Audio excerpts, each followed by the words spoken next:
इस पूरे गेम को देखते हुए नेमार भी पिच साइड से ये सोच रहा होगा कि वो आधी टांग के साथ भी इनसे बेटर खेल लेगा। इस पूरे गेम में ब्राजील कहाँ थी? ये कौन सा जोगा बोनीतो है? ये तो वर्जिन मोहितो है। लेजिट मैं बता रहा हूँ कसम से, दद्दू ये कौन सी टीम बनाई है आपने? वर्ल्ड कप फेवरेट्स ब्राजील जीत जाएगी, ये कर देगी, वो कर देगी। जिस हिसाब से मोरक्को ने इनकी पिटाई करी आज, और पिटाई हमेशा गोल्स के माफिक नहीं होती, पिटाई हमेशा एटीट्यूड में होती है, पिटाई हमेशा कॉन्फिडेंस के लेके होती है। और जब आपका मैनेजर खुद, और दद्दू जैसा एक्सपीरियंस मैनेजर जब खुद इस चीज को मान ले, वो आदमी जो जानता है कि सफरिंग उसका गेम स्टाइल है, वो जानता है कि सफर करते करते उसने इतनी ट्रॉफीज जीती हैं, वो ऐसे ही one of the most decorated manager नहीं बना। और वो पहले ही वर्ल्ड कप ओपनिंग गेम में बता रहा है कि हाँ यार, मेरी टीम यहां पर बेकार खेली है और बहुत इंप्रूवमेंट की जरूरत है, हम थोड़े डरे हुए थे। ब्राजील वर्सेस मोरक्को में ब्राजील डरी हुई थी। ये तो दिखाता ही है कि ब्राजील कितनी घटिया खेल रही थी, पर ये भी बताता है कि मोरक्को, भाई छोड़ दो उसको अंडरडॉग कहना, छोड़ दो उसको डार्क हॉर्स कहना, मोरक्को इस टाइम पे आप फेवरेट्स, ठीक है, सेमी फेवरेट्स तो कह ही सकते हो। अगर आप नीदरलैंड की बात कर रहे हो, अगर आप जर्मनी की बात कर रहे हो, तो भैया आपको मोरक्को की भी बात करनी पड़ेगी, क्योंकि ये मोरक्को वो टीम है जो कि 2022 के उस पूरे मैजिकल रन को अब एक नेक्स्ट ही लेवल कॉन्फिडेंस के साथ उसको रेप्लिकेट करने आई है। और आज उसने ब्राजील के अगेंस्ट ये दिखा दिया।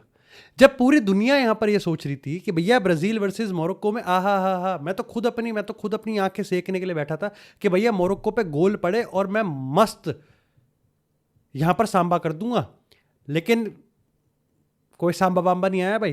देखो, गेम स्टार्ट होता है और ब्राजील की सबसे बड़ी खामी, पहले आधा घंटे में ही मोरक्को पूरी दुनिया के सामने परोस के रख देती है। बिल्कुल खुला टेबल पर डिनर की तरह यहां पर परोस देती है, प्लेटों में सजा के मोरक्को ब्राजील को यहां पर परोसना स्टार्ट करती है। क्योंकि ब्राजील की जो सबसे बड़ी खामी है वो है कि वहां पर एक क्लियर लैक ऑफ आइडेंटिटी मेरे को दिख रही है, और वो इसलिए क्योंकि प्रोफाइलिंग में कहीं ना कहीं कमी है। सबसे पहली बात कि मिडफील्ड, आपको लग रहा होगा मिडफील्डर खेल रहे हैं, मेरे को लग रहा है कि वहां पर 15 साल से पुराने डीजल के इंजन घूम रहे हैं, जो दिल्ली में अलाउड नहीं है।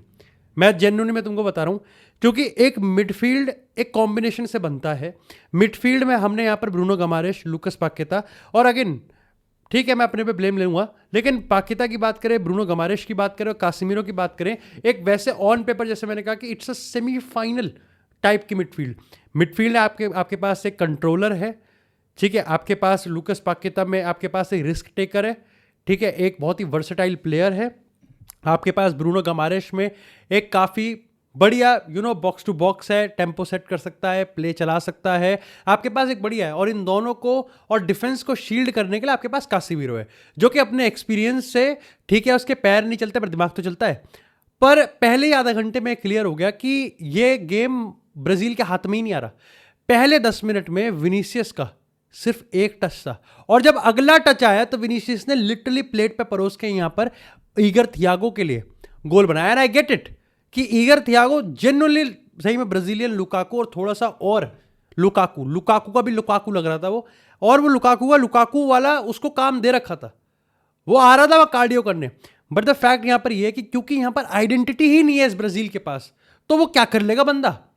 दूसरी चीज की वो खुद भी मदद नहीं कर रहा था, ना ही अपनी या ना ही टीम की। मैं इसलिए नहीं कह रहा क्योंकि उसने वो चांस मिस किया, चांस तो उसने एक ही मिस किया। पर अगेन लोग ईगर थियागो की पुंगी बजाएंगे, और it's a nature of internet. लेकिन यहां पर मैं कहूंगा मतायस कुनिया ने भी कोई बहुत बड़े झंडे नहीं गाड़े। इवन मैं कहूंगा कि अगर यहां पर एंड्रिक को आप डाल देते तो एंड्रिक भी झंडे नहीं गाड़ता। द फैक्ट कि आप कैसे एक्सपेक्ट कर सकते हो कि एंड्रिक हो गया, मथायस कुनिया हो गया, या फिर ईगर थियागो हो गया, ये आके एकदम क्लिक कर जाएंगे, जब वहां पर लिटरली बैलन डोर के 2 कंटेंडर रफीनिया और विनीसियस जूनियर क्लूलेस लग रहे हैं। अगर मैं विनीसियस जूनियर की बात करूं तो Vinicius junior up until the goal bang average. अगर हम गोल की बात करें तो world class, that is what Vinicius junior की कंप्लीट डेफिनेशन अगर मैं बोलूं तो विनीसियस जूनियर ऐसा ही है। उसने ब्राजील को गोल आउट ऑफ नोवेयर दिया है, सिंगल हैंडेडली उसने गोल निकाल के दिया है। एक ऐसी जगह से गोल दिया है और एक ऐसे गेम में दिया है जहां पर almost majority of the game Morocco कभी उस पोजीशन में, उस एटीट्यूड में थी ही नहीं कि भैया वो यहां पर गोल खाने वाली है, बट उन्होंने गोल खाया। And that is the pure definition of Vinicius junior. अगर मैं रफीनिया की बात करूं तो प्रेस कौन ट्रिगर कर रहा था? रफीनिया कर रहा था। सबसे ज्यादा भाग कौन रहा था? रफीनिया भाग रहा था। पर क्या वो रिजल्ट ओरिएंटेड था? नहीं। रफीनिया से ज़्यादा वर्क रेट इस गेम में डाला ही किसी ने नहीं है, पर रफीनिया को क्या इस्तेमाल करने का सबसे बेस्ट तरीका ये है।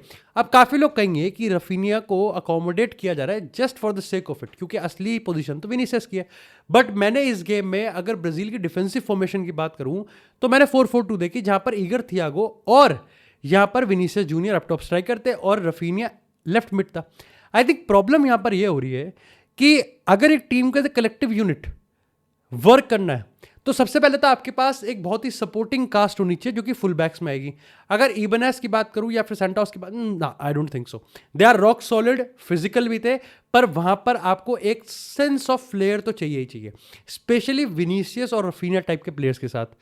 दूसरी चीज, अगर आपकी मिडफील्ड, अगर यहां पर आपके पास मिडफील्ड में क्रिएटिविटी, आई थिंक अगेन इसका एक सेमी रीजन ये है कि क्योंकि ब्राजील के हाथ में गेम कभी आया ही नहीं तो वो क्रिएट ही नहीं कर पाए, पर इसका मेजॉरिटी रीजन ये है कि यहां पर इतने लंबे समय तक इन्होंने गेम में सिर्फ और सिर्फ बॉल गिव अवे करी है, इतने घटिया पासेस।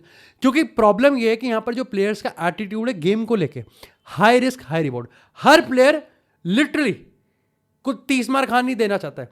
अगर मैं पाकेता की बात करूं, ब्लेम मैं ले लूंगा बट कोई बात नहीं, पाकेता की बात करूं तो वो यहां पर बॉल प्रोग्रेस करा और पाकेता ने कुछ टैकल्स भी अच्छे करे, कुछ अच्छे पासेस भी करे, कुछ अच्छे कॉम्बिनेशन सीक्वेंसेस अच्छे लगे मेरे को, और बायस नहीं है यहाँ पर कोई लेकिन अगर मैं यहाँ पर ब्रूनो गमारेश की बात करूँ, कासिमिरो की बात करूँ, इतना एक्सपीरियंस होने के बाद, इतनी फिजिकल लीग में खेलने के बाद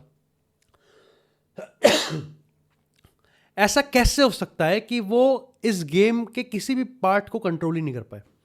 and again I think Morocco की तारीफ करनी पड़ेगी कि यहाँ पर 18 साल का भाई वो बंदा, वो midfield absolutely GeM, Brahim Diya's जैसे स्वेटर बुनते हैं ना वैसे बुन रहा था वो मार मोरक्को का attack.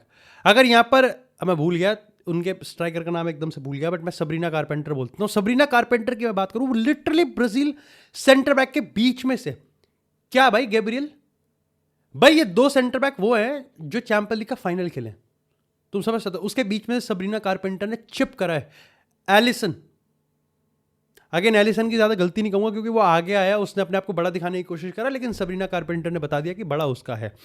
At the same time कितनी बार यहां पर ब्राजील ने अपने लेजी पासेस, अपने एटीट्यूड, अपने हाई रिस्क हाई रिवॉर्ड के, अगर वो पास अगर अच्छा चला गया तो 30 मार खान, अगर नहीं गया तो अल्टीमेटली मोरक्को काउंटर अटैक करेगी। तो which brings me to Morocco. सबसे पहले मोरक्को इस पूरे गेम में कभी अंडर कॉन्फिडेंट लगी ही नहीं, चाहे अपने गोल मारने से पहले, चाहे अपने गोल मारने के बाद, चाहे ब्राजील से गोल खाने के बाद, कभी भी वो कभी अंडर कॉन्फिडेंट लगे ही नहीं। ब्राजील ने पहले ही 5 मिनट में क्लियर कर दिया कि मोरक्को तू बॉल ले ले, हम तो भैया फास्ट पेस अटैक करेंगे, जो कि पूरी तरीके से डिपेंडेंट है विनीसियस जूनियर और रफीनिया पे। Again which Mrs completely, eager Thiago इसमें था ही नहीं। तो अब तुम और सोचो कि जो पूरा अटैक ही यहाँ पर इस चीज़ पे बुन रहा है कि भैया यहाँ पर रफीनिया है और आपके पास विनीसियस जूनियर है। मे भी आप कह सकते हो कि क्या कार्लो एंसेलोटी ये मान के चल रहा था कि मोरक्को शायद से थोड़ा लो ब्लॉक में बैठ सकती है, जहां पर ईगर थियागो की फिजिकलिटी की बात करें या फिर उसका प्रेजेंस इन द बॉक्स यहां पर फायदा देगा। पर अगेन ऐसा कुछ हुआ नहीं, क्योंकि मोरक्को ने यहां पर पूरी तरीके से अपने आप को कॉन्फिडेंटली एग्जीक्यूट करते हुए देखा। मैंने यहाँ पर अशरफ हकीमी को आगे बॉल प्रोग्रेस करते हुए देखा, अटैक बनाते हुए देखा, तो उसने विनीसियस पर टैप किया। एक तो ये भी बहुत अच्छा। अब जहाँ पर मैंने ये चीज़ मैं एक्सपेक्ट कर रहा था वो ये था कि ब्राज़ील का डिफेंसिव डिसिप्लिन वो रहेगा। दद्दू ने कुछ किया ना हो किया हो, लेकिन दद्दू ने आके ये चीज़ बढ़िया करी है कि उसने आते ही एकदम से इनमें डिफेंसिव डिसिप्लिन लिया है। And again when you don't have attacking full backs, when you don't have creative full backs, तो उनके तरफ से आपको डिफेंसिव ड्यूटीज अच्छी तरीके से देखनी।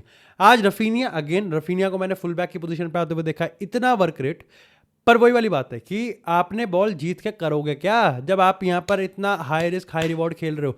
और प्रॉब्लम ये है, जैसे मैंने वीडियो के स्टार्टिंग में कहा कि सबसे बड़ी प्रॉब्लम ये है जो एक्सपोज करके रख दिया मोरक्को ने, वो ये है कि भैया ब्राजील, आपका जो गेम स्टाइल है, अगर आपके पास वो टेंडेंसी ही नहीं है गेम कंट्रोल करने की, तो वर्ल्ड कप जहां पर round of 32, round of 16, quarter final, semifinal और फिर फाइनल, आपको लिटरली ऐसा लग रहा है कि अगर आपके पास टेंडेंसी नहीं है गेम स्टेट को कंट्रोल करने की, गेम को चलाने की, गेंद को अपने पास रखने की, तो आप वर्ल्ड चैंपियन कैसे? एक से एक धुरंधर है यहां पर।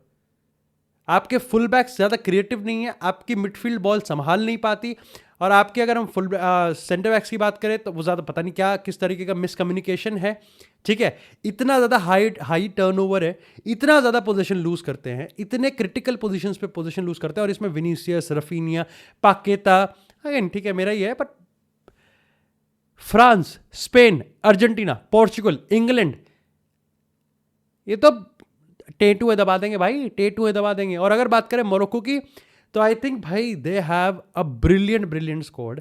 बोनो की बात करें, रॉक सॉलिड बोनो, बिल्कुल rock solid, even until the end of the game. यहां पर मोरक्को दिखा रही थी कि उनको ये गेम जीतना है, और मोरक्को नॉकआउट्स के लिए, भाई ये टीम एक ऐसी टीम है जो कि बिल्ड फॉर नॉकआउट्स है।